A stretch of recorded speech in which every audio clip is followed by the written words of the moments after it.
रामपुर के मड़ियान मोहल्ले में एक युवक की चाकुओं से गोद कर हत्या कर दी गई। मृतक युवक शाहरुख का शनिवार को कुछ युवकों से झगड़ा हो गया था और उस समय बीच बचाव हो गया था, लेकिन दूसरे गुट ने उससे बदला लेने की ठान ली और किसी बहाने शाहरुख को सिविल लाइन के आवास विकास कॉलोनी में बुला लिया।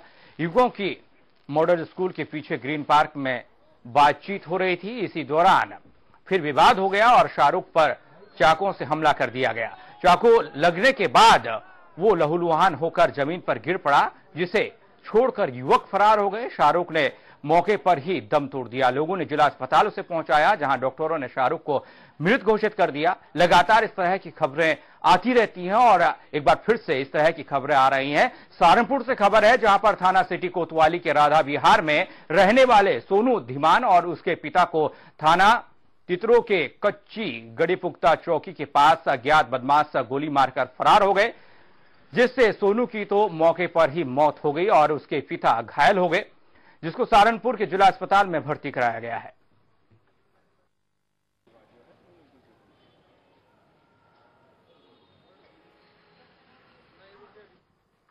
कानपुर में बाइकर्स गैंग की हिम्मत लगातार बढ़ती जा रही है। किदवई नगर थाना क्षेत्र के जूही लाल कॉलोनी इलाके में बाइक सवार बदमाशों ने एक दरोगा की पत्नी और बहू के साथ लूट की घटना को अंजाम दिया।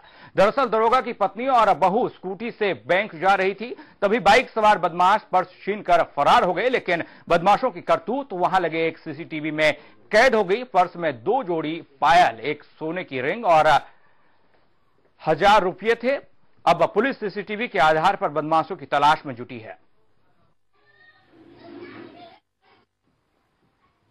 तो लगातार बदमाश अपनी घटनाओं को अंजाम देते रह रहे हैं और कानपुर की यह घटना है, जहां पर बाइक सवार बदमाशों ने महिला को निशाना बनाया। जब महिला बैंक जा रही थी अपनी स्कूटी में सवार होकर, और सास बहू ये दोनों बताई जा रही हैं। बाइकर्स गैंग का खौफ लगातार कानपुर में देखा जा रहा है।